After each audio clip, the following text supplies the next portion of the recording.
তুমি তো 4 বছর বিটেক করেছো, তো কোন সাবজেক্টটা তোমার সব থেকে বেশি ভালো লাগে? Which is your favourite subject? Thermodynamics sir. Thermodynamics তারপরে থার্মোডাইনামিক্স। yes, sir. ওকে। আর স্যার পাওয়ার একটাই প্ল্যান্টে থার্মোডাইনামিক্স ওখানে নিয়ে কাজ বুঝতে করলে তো গেছি। ওটা ভালো। ওর জন্য থার্মোডাইনামিক্স পাওয়ার থার্মোডাইনামিক্সের। প্ল্যান্ট। আচ্ছা, ওকে। আচ্ছা, থার্মোডাইনামিক্স যখন বললে, ওটা তো থার্মোডাইনামিক্স আর হিট ট্রান্সফারের মধ্যে কি ডিফারেন্স আছে, নাকি দুটোই একই জিনিস?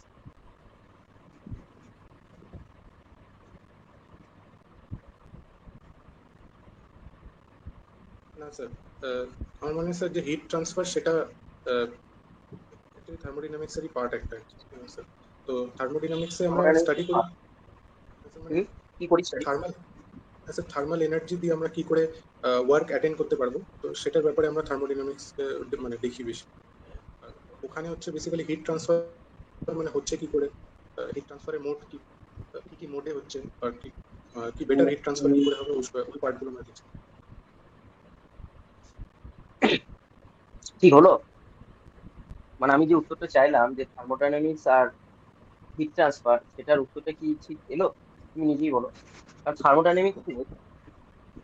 থার্মোডাইনামিক্স টার্মটা কি বোঝাচ্ছে? হ্যাঁ, ডাইনামিক্স কি? What is dynamics? ডাইনামিক্স হচ্ছে স্যার যে মানে স্যার এখানে মুভমেন্টের ব্যাপার হচ্ছে, মানে flow of basically heat thermodynamics বলা হ্যাঁ, হচ্ছে। তাহলে থার্মোডাইনামিক্সে কি হচ্ছে?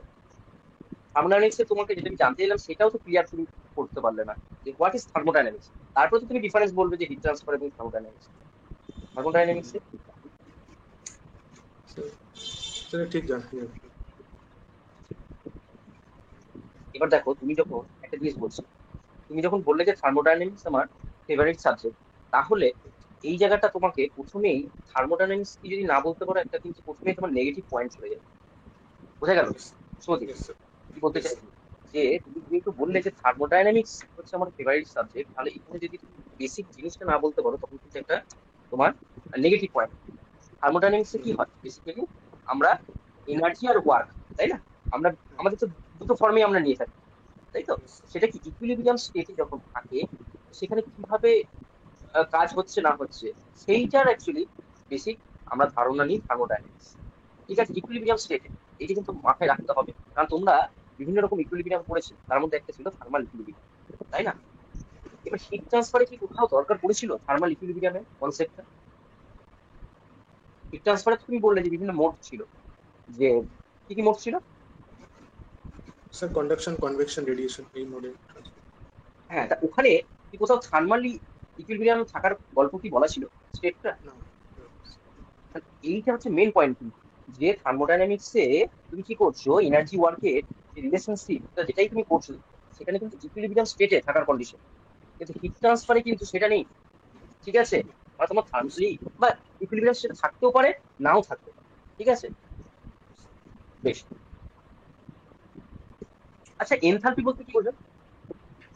স্যার এনথালপি হচ্ছে যে heat content of a body sir, ওটা H equal to internal energy plus pressure volume work, sum of internal energy and pressure volume work. মানে হিট কন্টেন্টে বেসিক্যালি ডিনোট করা হয়। আচ্ছা, আর এনট্রপি কি তাহলে? স্যার এন্ট্রপি হচ্ছে the disorderness or randomness of the molecule sir. আচ্ছা, একটা জিনিস বলো তো, র্যানকাইন সাইকেলের সাথে কার্নোট সাইকেলে কোথায় মেইন ডিফারেন্সটা ছিল? কার্নোট সাইকেল তো মাদার সাইকেল, তাই তো? হ্যাঁ ইয়েস স্যার। কোথায় ডিফারেন্সটা হলো? কেন র্যানকাইনে আমরা গেলাম আমরা? What are the limitation of Carnot cycle? Yes sir. Sir actually Carnot সাইকেলটা আমরা মানে ভেপার ডোমের ভেতরে এটা একটু অ্যাকচুয়ালি অপারেট করতে মানে ওখানে আমাদের অপারেট ঠিক মানে হবে না স্যার। অ্যাকচুয়ালি ভেপার ডোমের যদি আমরা ভেতরে দেখি, তো ভেপারটা যে কম্প্রেশন স্পেসিফিক্যালি যে পাম্পিং ওয়ার্কটা আছে, ওটা যদি আমরা ভেপার ডোমের ভেতরে, ওটা কেন কি ওয়েট ভেপারে ওটা করা যাচ্ছে না স্যার, এটা একটা ব্যাপার। আর যদি কার্নোট বাইরেও নিই সাইকেল কি তাহলে পাম্প পাম্পিং। থাকে? হ্যাঁ না স্যার, ওটা থাকে না। তো মানে আমরা কি থাকে? স্যার ওখানে আইসেন্ট্রপিক প্রসেস থাকে, দুটো আইসেন্ট্রপ আর দুটো আইসোথার্মাল প্রসেস থাকে স্যার। ওখানে কি ছিল? কোন ডিভাইসটা ছিল, মেকানিক্যাল ডিভাইস, যেটা র্যানকাইনে কি চেঞ্জ হলো?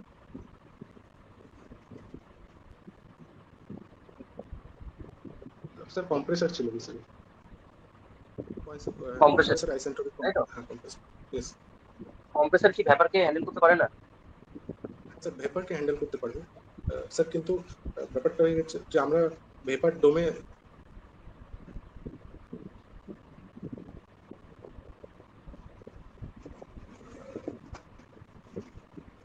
হ্যাঁ স্যার, কিন্তু ওটা লিকুইড ভেপার, মানে ওয়েট ভেপার ছিল স্যার, তো ওয়েট ভেপারকে হ্যান্ডেল মনে করতে পারবে না স্যার।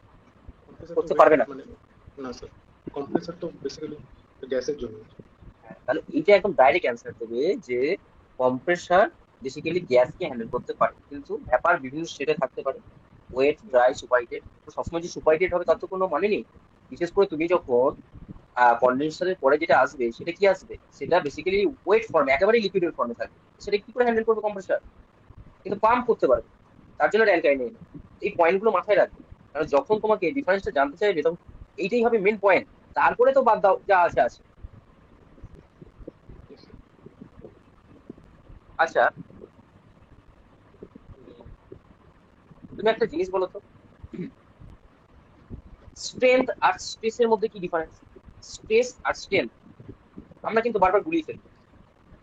তখনই আমরা বলি টেনসাইল স্ট্রেস, এক্সাম্পল হিসেবে বলছি, আবার তখনই বলছি টেনসাইল স্ট্রেংথ। তো কখন স্ট্রেংথ বলবো, কখন স্ট্রেস বলবো? আমি একটু সামনে থেকে স্যার, সরে এলাম।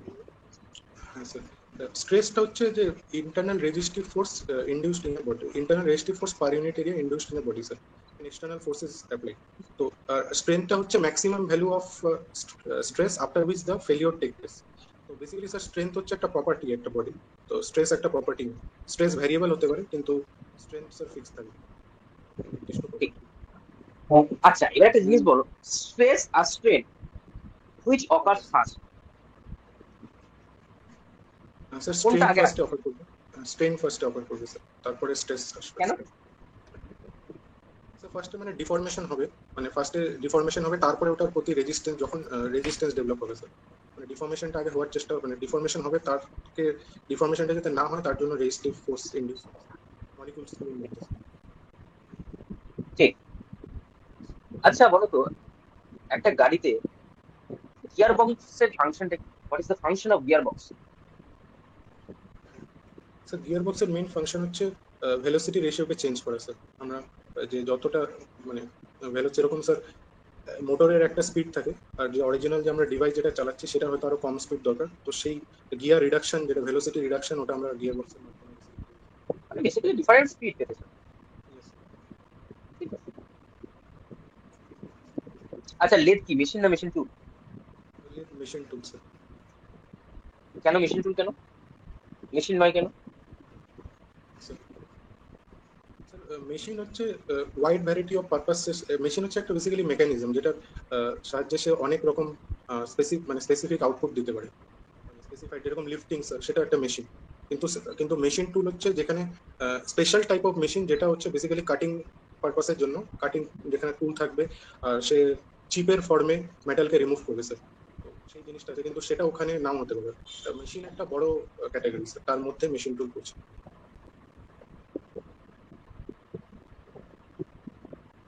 আচ্ছা। লেদে কি কি অপারেশন করেছো? তোমরা তো ওয়ার্কশপে গেছো, লেদে কি কি অপারেশন করলে? স্যার, লেদে basically turning operation, facing operation আর নার্লিং অপারেশন আমরা করেছি স্যার। নার্লিং অপারেশনটা কি জিনিস?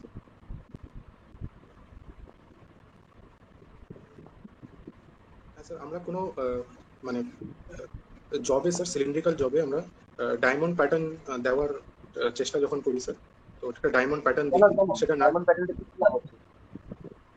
হ্যাঁ স্যার, ওটা বেসিক্যালি যে গ্রিপ বানানোর জন্য, মানে কোনো একটা জবের মধ্যে গ্রিপ বানানোর জন্য, তো সেটার জন্য বেসিক্যালি ওটা দেওয়া হয়।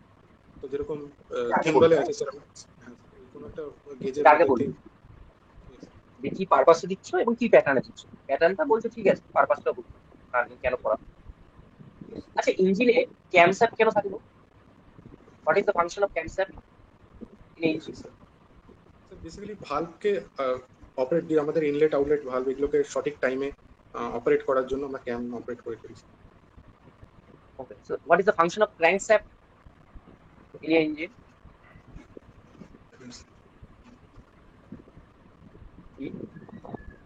ক্যামস্যাপ তো বোঝা গেল।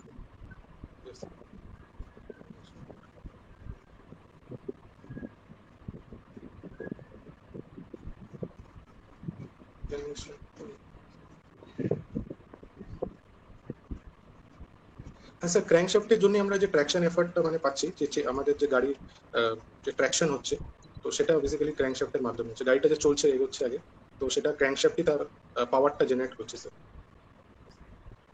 ক্যান্সার থেকে পাওয়ারটা যাচ্ছে বেসিক্যালি Yes, sir. সিলিন্ডারের মধ্যে যে পাওয়ারটা জেনারেট হচ্ছে সেটা তো যেতে হবে, পুরো ক্যান্সার আমার যাচ্ছে। আচ্ছা, ডিফারেন্সিয়ালের নাম শুনেছো? হ্যাঁ, yes. কোথায় থাকে? মানে কোথায় থাকে ইন দ্য সেন্সে বলতে চাইছি যে রিয়ার অ্যাক্সেলে থাকে নাকি আমার ফ্রন্ট অ্যাক্সেলে? স্যার কোথায় রিয়ার থাকে? অ্যাক্সেলই থাকে, রিয়ার অ্যাক্সেলে স্যার। কেন স্যার থাকে? বেসিক্যালি আমাদের যে যখন গাড়ি টার্নিং নিচ্ছে, তো স্যার বেসিক্যালি রিয়ার যে হুইল থাকে, তো আউটার হুইল আর ইনার হুইলের আলাদা আলাদা স্পিড থাকে স্যার। টার্নিং নেওয়ার জন্য আমাদের আলাদা আলাদা স্পিড দরকার, ভেলোসিটি দরকার। তো তখন সেইটা অ্যাচিভ করার জন্য আমরা একটা epicyclic bevel gear arrangement sir use করি, তো সেটাই হচ্ছে ডিফারেন্সিয়াল। গিয়ার যখন বললে, গিয়ারের যে টিথ হয় সেটা দু রকম প্রোফাইলের হয়ে থাকে, কি কি? স্যার ইনভলিউট প্রোফাইল আর সাইক্লয়েডাল প্রোফাইল। আচ্ছা, আমাদের কোনটা প্রেফার করা হয়? স্যার আমরা বেসিক্যালি ইনভলিউটটাই বেশি ইউজ করে থাকি স্যার। ইনভলিউট। ইনভলিউটের কি সুবিধা আছে গো? স্যার ইনভলিউটের অ্যাকচুয়ালি ম্যানুফ্যাকচারিংটা ইজি স্যার, ম্যানুফ্যাকচারিংটা বেসিক্যালি ইজি। ম্যানুফ্যাকচারিং কিন্তু কিন্তু এর কিছু প্রবলেমও আছে, কি বলতো? স্যার স্যার ওর ইন্টারফারেন্স হয় স্যার, ইন্টারফারেন্স হয়, আন্ডারকাটিং, এরকম প্রবলেমগুলো হতে পারে স্যার। তাহলে একটাই তো সুবিধা, শুধু ম্যানুফ্যাকচারিং, যেহেতু প্রেশার রেশিও কনস্ট্যান্ট থাকে। ম্যানুফ্যাকচারিং এর জন্য বেসিক্যালি স্যার আমরা প্রেফার করি না, সাইক্লোয়েডাল ঠিক ভালো। আচ্ছা, কোন একটা মেটেরিয়ালে ইয়ংস মডুলাস বেসিক্যালি কি মেজার করে? Young's sir modulus sir stiffness আমরা মেজার করতে পারছি স্যার, ইয়াংস মডুলাস এর মধ্যে। ভেরি আচ্ছা, স্টেন হার্ডেনিং নাম শুনেছো? স্টেন হার্ডেনিং, হ্যাঁ ইয়েস স্টেন স্যার। হার্ডেনিং জিনিস ইয়েস স্যার। তো আমরা যখন স্ট্রেন হার্ডনিং বেসিক্যালি ওয়ার্ক হার্ডনিং, মানে আমরা যখন একটা ম্যাটেরিয়ালে মানে কোল্ড ওয়ার্কিং করি স্যার, তো তখন সেটার মধ্যে একটা মানে স্ট্রেন ডেভেলপ হয়ে যায় স্যার, স্ট্রেন। তো স্টেন তো হবেই, ডিফর্মেশন স্ট্রেনটা এলে ওটা স্টেন আসবে, তারপর বলো। স্যার, তো ওটার জন্য ম্যাটেরিয়ালটা বেসিক্যালি হার্ড হয়ে যায়, যেহেতু স্ট্রেনটা এসছে। আমরা যেই স্যার স্ট্রেস স্ট্রেন ডায়াগ্রাম এটা দেখতে পারি, যখনই আমাদের লোয়ার ইল পয়েন্ট থেকে আলটিমেট পয়েন্ট অব্দি যে গ্রাফটা আমাদের ইনক্রিজ হচ্ছে, তো সেখানে ওটার স্ট্রেংথটা বেসিক্যালি বেড়ে যাচ্ছে, মলিকিউলসের খুব ভালো কথা। অ্যাঙ্কারিং হয়ে যাচ্ছে। ঠিক আছে, অ্যাঙ্কারিং হয়ে যায়, তো সেখানে রিক্রিস্টালাইজেশনের মতো ঘটে, তো তার জন্য বন্ডটা অনেক বেশি স্ট্রং হয়ে যায়। তো সেটার জন্য বেসিক্যালি স্ট্রেন হার্ডনিং হচ্ছে, কোল্ড ওয়ার্কিং করার জন্য হচ্ছে। কোল্ড ওয়ার্কিং এর জন্য হচ্ছে, কিন্তু অ্যান্সারটা কি পুরো ঠিক এলো? তুমি যেরকম স্টেশন ডায়াগ্রামে ব্যাপারটা ঠিকই বললে যে লোয়ার ইয়েল পয়েন্ট থেকে আলটিমেট পয়েন্ট পর্যন্ত যে জোনটা হচ্ছে সেটা হচ্ছে স্টেন হার্ডেনিং। দেখো, স্টেন হার্ডেনিং একটু বলে দিই জিনিসটা। তুমি অলরেডি কি করছো, বডির মধ্যে ডিফর্মেশন করছো, ঠিক আছে? ডিফর্মেশন হচ্ছে, মলিকুলার স্ট্রাকচার চেঞ্জ হচ্ছে, হতে হতে ম্যাক্সিমাম একটা পর্যন্ত হবে কি যে মেটেরিয়ালের ডিফর্মেশন হবে। এরপরে তুমি ওই একই লোড অ্যাপ্লাই করে তুমি কি করতে পারবে না, আর ডিফর্মেশন করতে পারবে না, আর ডিফর্মেশন করতে পারবে না। মানে ওই লোডের জন্য আর বডির মধ্যে কোনো রকম মলিকুলার চেঞ্জেস আসবে না। এরপর তোমার কি করতে হবে, আরো এক্সট্রা ফোর্স অ্যাপ্লাই করতে হবে যদি বডিতে তুমি আরো ডিফর্মেশন করতে চাও, ঠিক আছে? মানে বডিটা তখন কি পুরো ট্রেন হার্ডেন হয়ে গেছিল, বুঝতে পেরেছো? এরপর তোমাকে এক্সট্রা লোড অ্যাপ্লাই করতে হবে, তার মধ্যে তুমি ডিফর্মেশন করতে চাও। That is the strain harden. ওর জন্য দেখেছো স্টেশন ডায়াগ্রামে কারটা কি হচ্ছে, আস্তে আস্তে বেড়েছে। তুমি দেখো ইয়েল্ডিং যখন স্টার্ট হয়েছে তখন আস্তে আস্তে কি হচ্ছে, স্ট্রেস কমে গেছিল। তারপরে একটা সময় ছিল আইডেল প্লাস্টিক জোন বা ইয়েল প্লেটু, যেটাই বলো না কেন, সেখানে কি হচ্ছিল, কোনো চেঞ্জেস হচ্ছিল না। তারপরে দেখো যখন স্ট্রেন হার্ডেনিং হচ্ছে তখন কি হচ্ছে, স্ট্রেস বাড়ছে, মানে বেসিক্যালি তুমি লোড অ্যাপ্লাই করছো আরো বেশি। তুমি একটা জিনিস আমাকে বলো,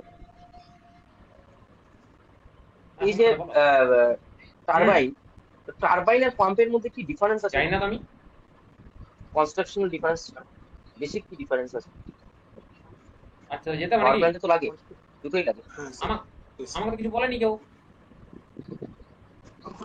একটা আচ্ছা আমি কল করছি যদি দেখি সেটা হচ্ছে reverse of invert flow reaction turbine. আমি কল করে তোমাকে জানাই এখন। কনস্ট্রাকশনাল ডিফারেন্স বলতে বলা যেতে পারে। আর আরেকটা আছে স্যার, যে পাম্পে আমরা যদি অনেকগুলো স্টেজ মাল্টি স্টেজ পাম্পও নিই, তখন আমরা পাম্পের ব্লেডের ডায়ামিটারটা নর্মালি চেঞ্জ হয় না, যেটা একটা টারবাইনে হতে পারে স্যার। যদি স্টিম টারবাইন ধরি, তাহলে সেখানে স্পেসিফিক ভলিউম ইনক্রিজ হওয়ার জন্য সেটা টারবাইনের ব্লেডটা ইনক্রিজ হতে পারে, সেটা আমরা পাম্পে দেখতে পারি। মেন যে কাজ হচ্ছে স্যার, ও হচ্ছে ইনপুট ইলেকট্রিক্যাল এনার্জি ইনপুট নিচ্ছে। তো টারবাইনের আলটিমেট এম হচ্ছে যে মেকানিক্যাল এনার্জি প্রডিউস করে আলটিমেটলি ইলেকট্রিক্যাল এনার্জি মানে জেনারেট করে। আর পাম্পের মেন ফাংশন পাম্পের মেন ফাংশন হচ্ছে মেকানিক্যাল এনার্জি থেকে হাইড্রোলিক এনার্জিতে কনভার্ট করা। টারবাইনের মেন ফাংশন হচ্ছে যে স্যার হাইড্রোলিক এনার্জি থেকে মেকানিক্যাল এনার্জি। এই কাস্টিং এ একটা পড়েছিলেন না, স্ক্রু ছিল তো যখন আমরা মোল্ডিং করেছি casting করেছি। তো স্ক্রু ফাংশনটা কি ছিল? স্যার স্ক্রু হচ্ছে আমাদের মোল্ড অবধি যে কাস্টিংটাকে পৌঁছানোর জন্য আমরা যাতে টার্বুলেন্স না আসে স্যার, মোল্ডটা যখন আমরা যখন নিচে ফ্লো করাচ্ছি নিচে, তো সেটা যাতে স্মুথলি ফ্লো হয়ে মোল্ড অবধি পৌঁছাতে পারে, তার জন্য আমরা ওটাকে একটা প্রপার শেপ দিই স্যার। তো সেটার মাধ্যমে স্মুথলি যাতে মোল্টেন মেটালটা ফ্লো হতে পারে মোল্ড অবধি, তো সেটাই হচ্ছে স্ক্রু। একটা vertical passage sir. Vertical passage. এর শেপটা কিরকম ছিল? তো ট্যাপার ছিল, তাই তো? হ্যাঁ, ট্যাপার ছিল তো। ওটা উভয় অ্যাকচুয়ালি আইডিয়ালি ট্যাপার করা উচিত। হ্যাঁ, আইডিয়ালি ওটা প্যারাবোলিক হওয়া উচিত, কিন্তু ম্যানুফ্যাকচারিং মানে ম্যানুফ্যাকচারিং ডিফিকাল্টির জন্য ওটা ট্যাপার করা হয়, তো ট্যাপিজয়েডাল করা হয়। তো ওটা অ্যাসপিরেশন এটা জানতে ইফেক্ট চাইছি, বেসিক কি হলো? অ্যাসপিরেশন। অ্যাসপিরেশন ইফেক্ট রিডিউস করে দেয়। কেন হচ্ছে এটা? কেন হচ্ছে কেন? স্যার ওটা বেসিক্যালি আমরা বার্নৌলিস প্রিন্সিপাল যখন দেখি, তো ট্যাপার করার জন্য বেসিক্যালি ভেলোসিটিটা আমাদের বেড়ে যাচ্ছে স্যার। তো তার জন্য লো প্রেশার রিজন ক্রিয়েট হয়ে যাচ্ছে স্যার। তো লো প্রেশার হওয়ার জন্য ওখানে বাইরে থেকে অ্যাটমসফিয়ার ইনগ্রেস হতে পারে, মানে এয়ার ইনগ্রেস হতে পারে। তো সেটা জন্য স্যার আমরা দিচ্ছি। আবার দেখো, মোল্টেন মেটালে সেখানেও কি থাকে বিভিন্ন রকম। তুমি যখন কোর করছো তখন কি গ্যাসও থাকে, তাই না? সেটাও একটা এফেক্ট করে। তো বাইরে থেকে যে এয়ার আসবে তা না।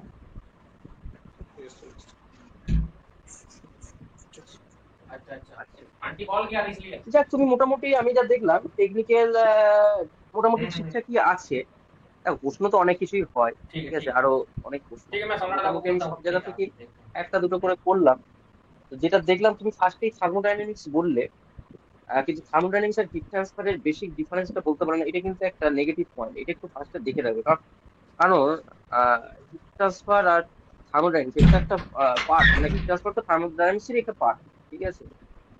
তো এই জায়গাটা একটু দেখবে। আর যেটা ওয়ার্কশপ রিলেটেড যা আছে, যেরকম হচ্ছে মেশিন শপ বা ফাউন্ডারি শপ, যেখানে আমাদের প্যাটার্ন কাস্টিং এগুলো রয়েছে, একটু দেখে রাখবে।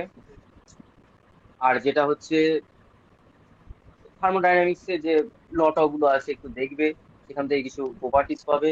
সেই প্রপার্টিস গুলো একটু চোখ বুলিয়ে যাবে লাস্ট রিভিশন হিসাবে। ফ্লুইডটা একটু দেখে যাবে, ঠিক আছে? বিশেষ করে তোমার যেহেতু রিলেটেড, তুমি যখন বলছো পাওয়ার প্ল্যান্টে কাজ করেছে, তো সেখান থেকে টারবাইন থেকে কিছু প্রশ্ন আসতেই পারে, পাম্প থেকে কিছু প্রশ্ন ওনারা করবেন অবশ্যই।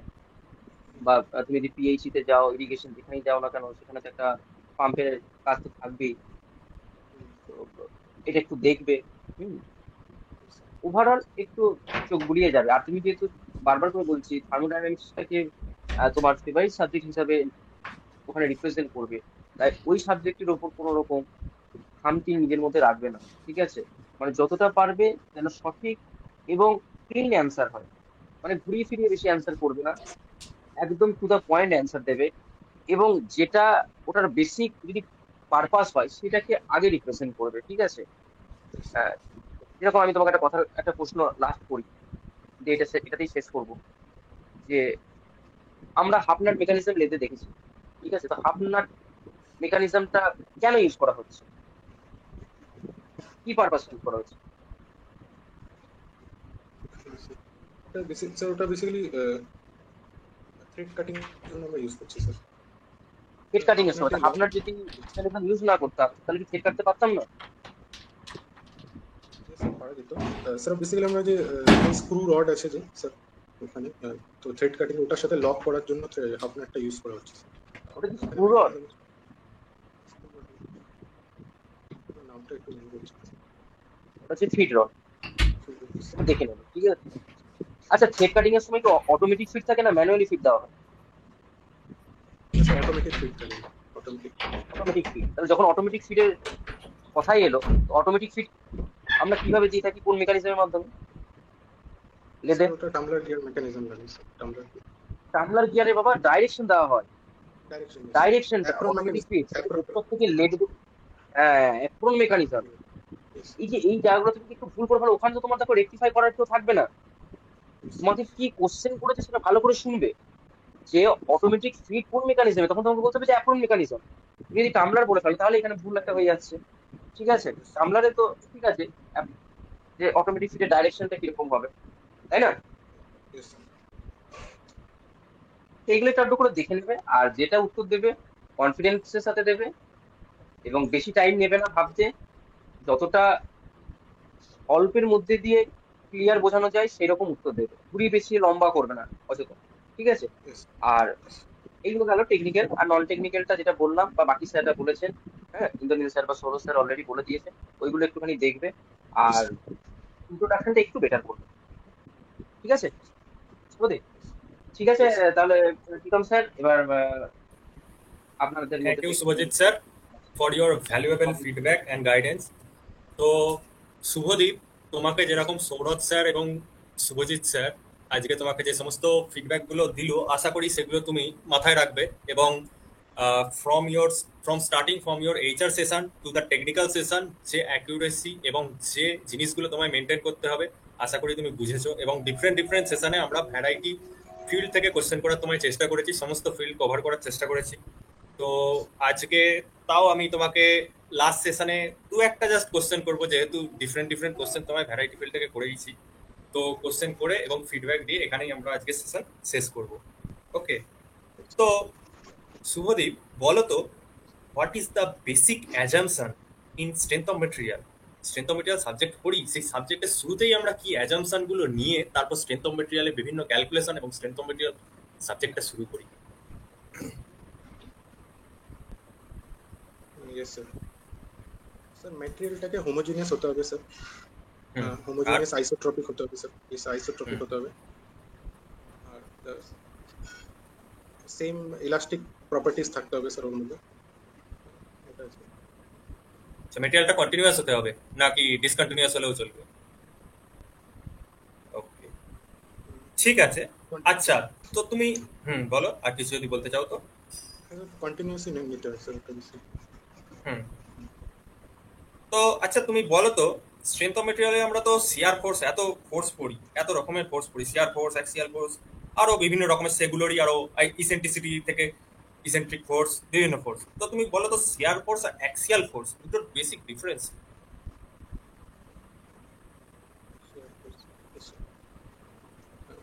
স্যার শিয়ার ফোর্স হচ্ছে the transverse force basically sir, acting on a beam. আর অ্যাক্সিয়াল ফোর্স হচ্ছে যেটা হচ্ছে longitudinal force acting along the central axis, longitudinal axis of a body sir. Longitudinal with respect to or transverse with respect to, ডিফারেন্সটা তুমি কি নেবে? Yes sir, direction of the applied load sir. Direction of the, Yes sir, মানে length of the সেটাই তো body তুমি load দিচ্ছ, সেটাই তো তুমি লোডটা দিচ্ছ, লোডটারও আবার যদি লোডটাকেই তুমি রেফারেন্স ধরো তাহলে কি করে চলবে বলো? হ্যাঁ হ্যাঁ yes sir. ক্রস সেকশন, রেফারেন্সটা তোমায় ক্রস সেকশন নিতে হবে।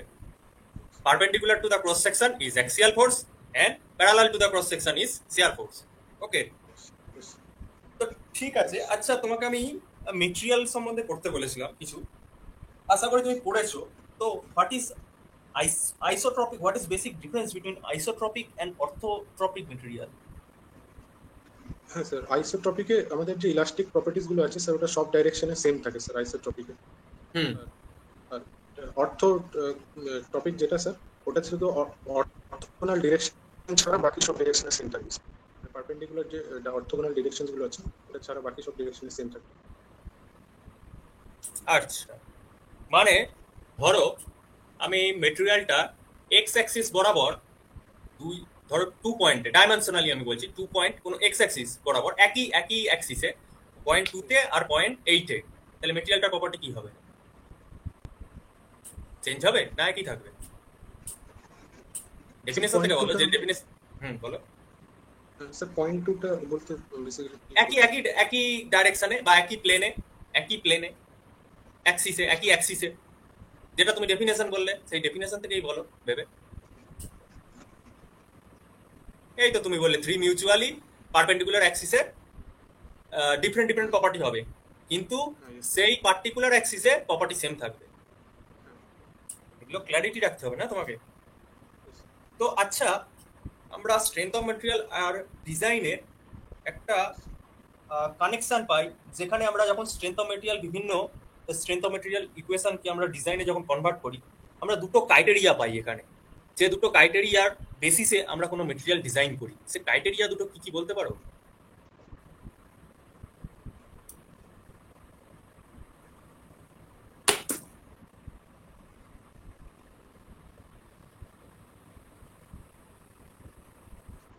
আমরা তার স্ট্রেংথটা দেখি, বেসিক্যালি স্ট্রেংথ হিসেবে স্ট্রেংথ কত আছে তার উপর কি বলা হয় ওটাকে, কি বলা হয়? স্যার আমরা ইল্ড স্ট্রেংথটাই বেসিক্যালি দেখি স্যার, ডাকটাইল ম্যাটেরিয়ালের জন্য ইল্ড স্ট্রেংথ দেখি। ওকে, ঠিক আছে। নেক্সট কোশ্চেন হচ্ছে, তো এই ডিজাইনেই আমরা একটা term pi factor of safety. তো এই ফ্যাক্টর অফ সেফটিটা আমরা ইউজ কেন করি?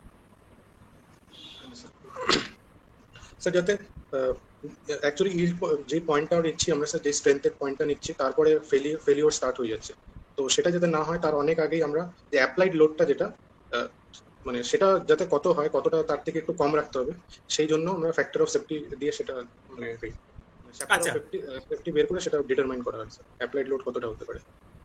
আচ্ছা, তার মানে ফ্যাক্টর অফ সেফটিটা আমরা যদি বাড়িয়ে দিই, তাহলে এটার সঙ্গে ডিজাইনে কি এফেক্ট হতে পারে, বা এটাকে কমিয়ে দিলে ডিজাইনে কি এফেক্ট হতে পারে? ভ্যালুটা, ফ্যাক্টর অফ সেফটির value. Factor of safety sir বেশি যদি বাড়িয়ে দেওয়া হয়, তাহলে ওটা মানে ইকোনমিক হবে না স্যার, মানে ওটাতে আমরা সেফটি পয়েন্টটাকে দেখছি, কিন্তু ম্যাটেরিয়াল কনজাম্পশন ওটাতে অনেক বেশি হয়ে যাচ্ছে, এই জন্য ভেহিকেলের ওয়েটটা বেড়ে যাবে আর কস্টটাও বেড়ে যাচ্ছে ওকে ওকে। আর কমিয়ে দিলে? স্যার কমিয়ে দিলে একটু আমাদের মানে ফেলিওরের দিকে আমরা এগোচ্ছি স্যার, তো মানে ওখানে ফেলিওর হওয়ার রিস্ক হয়ে যাচ্ছে, তাই তো? Chances. Risk of failure. Okay okay. তো তোমাকে এর আগে আমি যেটা জিজ্ঞেস করলাম, ডিজাইন ক্রাইটেরিয়া যে দুটো, ডিজাইন ক্রাইটেরিয়া অ্যাকচুয়ালি তোমাকে বলতে হতো দুটো, একটা হচ্ছে স্ট্রেন ক্রাইটেরিয়া, একটা রিজিডিটি ক্রাইটেরিয়া। এই দুটো ক্রাইটেরিয়ার উপর বেস করে আমরা ডিজাইন করি। ওকে, এছাড়াও বিভিন্ন ফেলিওর থিওরি আছে, ফেলিওর থিওরির বেসিসেও আমরা ডিজাইন করি বিভিন্ন মেটেরিয়াল বা বিভিন্ন সিস্টেম। ওকে, আর একটা আগের কোশ্চেন থেকে আমি বলছি যে তোমাকে সৌরভ স্যার জিজ্ঞেস করেছিল একটা মোড টেস্ট। তো তুমি মোড টেস্টে বললে যে ফ্রিকশনাল পাওয়ার, যেহেতু তুমি থার্মাল তোমার ফেভারিট সাবজেক্ট এবং পাওয়ার প্ল্যান্টে কাজ করেছো, যদিও পাওয়ার প্ল্যান্টে থেকে আইসি ইঞ্জিন ল্যাবে আমরা মেনলি মোড টেস্ট করে থাকি। তো মোড টেস্টে তুমি বললে বারবার ফ্রিকশনাল পাওয়ার, তো আদৌ কি এটা আমাদের মেন পারপাস ফ্রিকশনাল পাওয়ার? মোড টেস্ট আমরা করি অ্যাকচুয়ালি ইন্ডিকেটেড পাওয়ারটা বের করার জন্য। ইন্ডিকেটেড পাওয়ারটা হচ্ছে মেন ফোকাস মোড টেস্টে। তো এই জিনিসগুলো একটু দেখে নিও। ওভারঅল যেটুকু আমরা আগের সেশন নিয়েছি, তোমার যথেষ্ট ভালোই প্রিপারেশন আছে আগের সমস্ত সেশনে, ডিফারেন্ট সাবজেক্টের। তো তোমাকে যে পয়েন্টগুলো বলে দেওয়া হলো সেগুলো কিছু কিছু এনহ্যান্স করতে হবে। যে জিনিসগুলো তোমাকে সৌরভ স্যার বললেন, স্পেশালি যে ভ্যালুয়েবল কমেন্টগুলো দিলেন, সেগুলোর উপর তোমাকে কিছু কাজ করতে হবে। যে পয়েন্টগুলো তোমাকে শুভজিৎ স্যার বললেন, সে পয়েন্টগুলো তোমাকে দেখতে হবে। এছাড়াও ইন্দ্রনীল স্যার যেরকম এইচআরে তোমায় কোশ্চেন করলে সেরকম তুমি প্রিপেয়ার হও। Best of luck for your interview. আশা করি তুমি ভবিষ্যতে ভালো ইন্টারভিউ দাও এবং সিলেক্ট হও। তো তুমি এই ছোটোখাটো কিছু জিনিসগুলো একটু নোট করলে তোমার ইন্টারভিউ অবভিয়াসলি খুব ভালো যাবে। তো আমি এখানে শেষ করার আগে আমি আমার আদার প্যানেল মেম্বারদের, বিশেষ করে সৌরভ স্যার এবং শুভজিৎ স্যারকে রিকোয়েস্ট করতে চাই, যদি ফাইনাল কোনো গাইডেন্স যদি দেওয়ার থাকে। তো সৌরভ স্যার।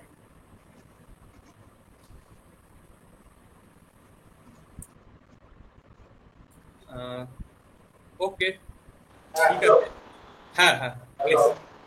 বলছি আমি শুনলাম আপনাকে এটা যদি তোমার এমনি ওভারঅল বেসিক কিছু মেকানিক্যাল সম্পর্কে জানো, কিন্তু কিছু জায়গায় মনে হয়েছে যে একটুখানি আন্ডারস্ট্যান্ডিং এর অভাব আছে।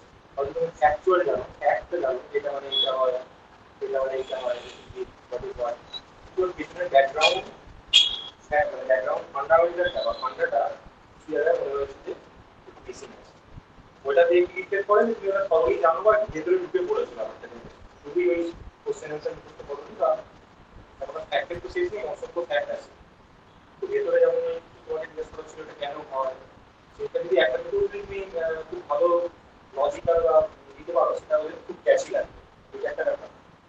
দ্বিতীয়ত হচ্ছে যে ওরা বেসিক্যালি কনফিডেন্স দেবে, কিছু কোশ্চেন তোমাকে বলতেই হবে, ভাবতেই হবে, তারপর দেবে ওরা কনফিডেন্স কি হয়।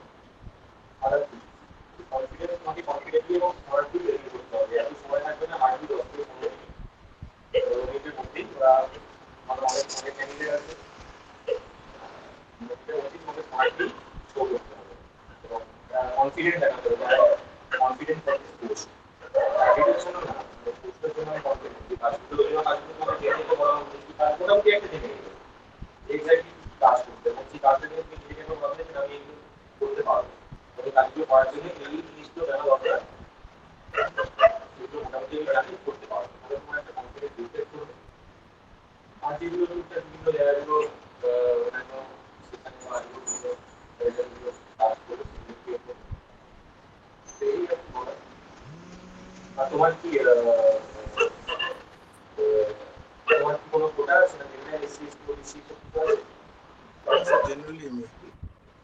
তাহলে প্রথম থেকেই তোমার ইন্টারভিউ হবে, তাই তো? Yes.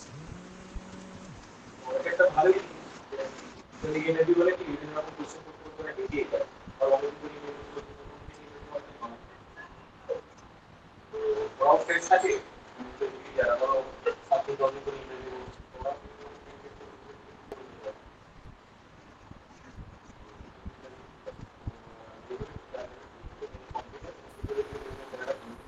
অ্যাকচুয়ালি সাউন্ডটা আসছে না স্যার কি।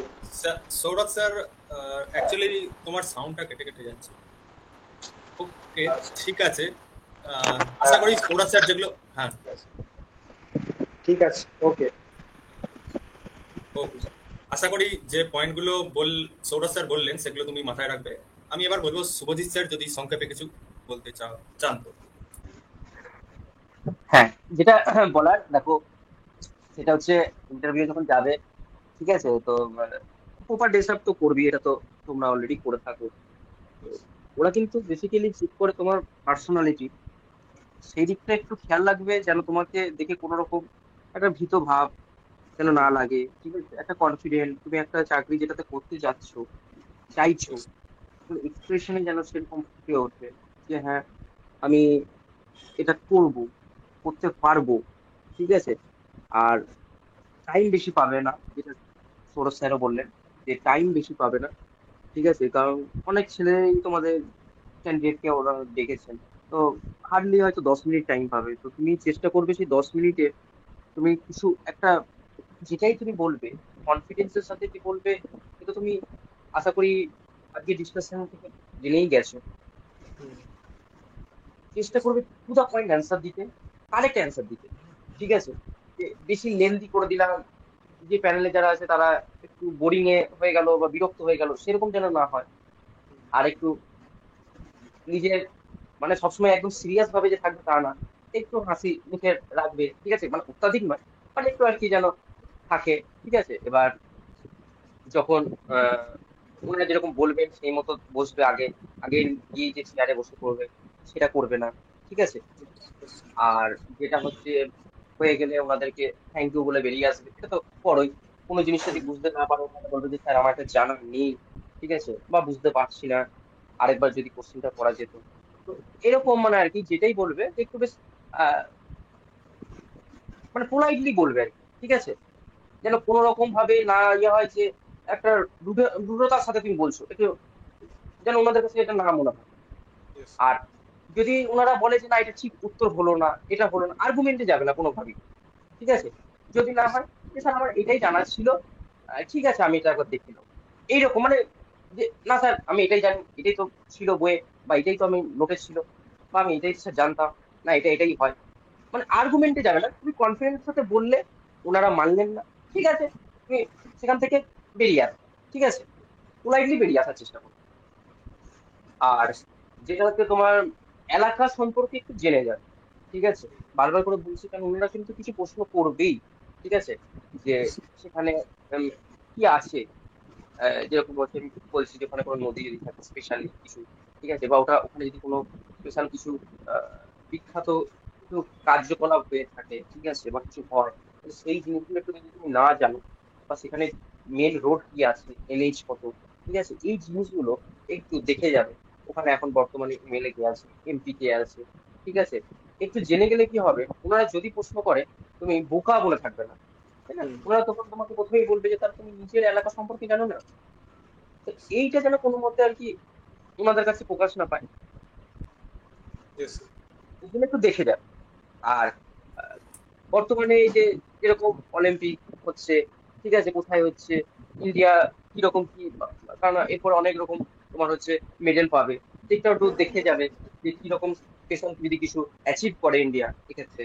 তো মানে জাস্ট তাই নাকি আসে সামান্য, ঠিক আছে, বা সেই দিনের পেপারে যদি কোনো হেডলাইন হয়, একটু পারলে দেখে যাবে যেদিনই তোমার ইন্টারভিউ ডেট করো, যে সকালবেলা একবার আমি চোখটা বুলিয়ে যায়, ঠিক আছে, আমাদের তো ওয়েস্ট বেঙ্গলের সব থেকে বেশি চলে আনন্দবাজার, তো আনন্দবাজার পত্রিকাটা একবার আমি চোখ বুলিয়ে, ঠিক আছে, যে বিশেষ করে হাইলাইটেড কিছু ঘটে, হ্যাঁ, সেটা একটু যেন দেখে যেতে পারো, যে হুট করে হয়তো প্রশ্ন করলো যে আজকে স্পেশাল খবর কি আছে, যদি স্পেশাল কিছু হয়ে থাকে, ঠিক আছে, তো সেইটা একটু, বা তোমার যে ডিস্ট্রিক্ট সেই দিক থেকে যদি রিসেন্ট কিছু মানে ঘটে থাকে, সেটা ভালো হতে পারে, নেগেটিভও হতে পারে, তো সেগুলো একটু দেখে যাবে। ঠিক আছে। Just যদি প্রশ্ন করে তখন এইচআর থেকে, ঠিক আছে, তুমি বলতে পারবে এটা আচ্ছা, যে হ্যাঁ আমি এটা স্যার জানি, এমনি ব্যাপার, ঠিক আছে। আর কি বলবো, বেস্ট অফ লাক, ঠিক আছে। আহ জানবে যে তুমি তোমার বেস্ট দিয়ে আসবে, তারপরে যেটা হয় সেটা তো হবেই, ঠিক আছে। যেন নিজের মনে না হয় যে ইন্টারভিউ প্যানেল থেকে বেরিয়েছে, রুম থেকে বেরিয়েছে, আরেকটু যদি আমি দিতে পারতাম, সেটা যেন কখনো না মনে হয়, ঠিক আছে। নিজেকে সেই মতো, কে কদিনই টাইম পাওয়া, তোমার কি ডেট দিয়ে দিয়েছে ইন্টারভিউ ডেট? হ্যাঁ স্যার, 5 তারিখের ডেট অ্যাকচুয়ালি। আচ্ছা, আগস্টের 5 তারিখ, তাহলে চলেই এলো, ঠিক আছে। তো একটুখানি নিজেকে রেডি করে নাও এইসব ব্যাপারে। আর টেকনিক্যালটা একটু একটু দেখে নেবে, যেটা তুমি বলবে ফেভারিট সাবজেক্ট তোমার থার্মোডাইনামিক্স, সেটাতে একটু চেষ্টা করবে যে স্পেস দিয়ে একটু দেখে যেতে, কারণ ওটা যেহেতু তুমি ফেভারিট বলছো, তো তো ওনারা কিন্তু তুমি ফার্মা যাই বলো, ওনারা ঘুরে ফিরে যেইতে যে প্রশ্নগুলো হয় সেগুলো হচ্ছে ঘুরে ফিরে কিন্তু ওই ওয়ার্কশপ, কিছু ইনস্ট্রুমেন্ট, কিছু টুলস রিলেটেড, ওনারা কিন্তু ঘুরে ফিরে সেই প্রশ্নতেই ঢুকে পড়ে, ঠিক আছে, প্ল্যান্ট, ঠিক আছে, এইসবই ঢুকে পড়ে। তো এই জায়গাগুলো একটু দেখে যায়, বিশেষ করে মনে করো এই যে বিভিন্ন ধরনের যে কাটিং টুল গুলো আছে, ঠিক আছে, যেমন ফিটিং সফট, মনে করো রেল, ঠিক আছে, বা হ্যাকসঅ, ঠিক আছে, যেগুলো আমাদের আছে, সেগুলো একটু জাস্ট দেখে যাবে যে কোথায় কি টুল গুলো ইউজ করা হয়, বুঝতে পেরেছো? Yes, sir. হয়তো ফট করে বললো যে স্প্যানার দেখেছো, কোথায় রেখেছো বলো তো, কি কাজে ইউজ করা হয়, ঠিক আছে, নাট বলতো দেখেছো, আচ্ছা, ওখানে যে থ্রেড থাকে, ঠিক আছে, সে কত ধরনের থ্রেড হয়, তো এই জায়গাগুলো মানে হয়তো ওনারা ডেইলি বেসিসে, মানে যেখানে অ্যাপ্লিকেশন বেস কাজ হয়, সেখান থেকে হয়তো কিছু প্রশ্ন হয়তো তোমাকে তুলে জিজ্ঞাসা করলো। আচ্ছা, জেসিবি দেখেছো তো, জেসিবিতে বলো তো কি ধরনের sensor থাকে, মানে হাইড্রোলিক সিলিন্ডার থাকে, ওখানে টেলিস্কোপিক থাকে, ঠিক আছে। তো এরকম ছোটখাটো হয়তো তুমি দেখছো প্র্যাকটিক্যাল ডেইলি বেসিসে, কিন্তু তুমি অতটা হয়তো গুরুত্ব দাও, ওনারা হয়তো ওখান থেকেই প্রশ্নটা করে দেবে। Yes, sir. এই জায়গাগুলো একটুখানি দেখে যাবে, বিশেষ করে যেখানে মেকানিক্যালের কাজকর্ম রিলেটেড ইনস্ট্রুমেন্ট বলো, আমাদের বা কোনো যদি মেশিন থাকে সেই মেশিন বলো, সেইগুলো একটু জাস্ট, এখন ইন্টারনেটের যুগ,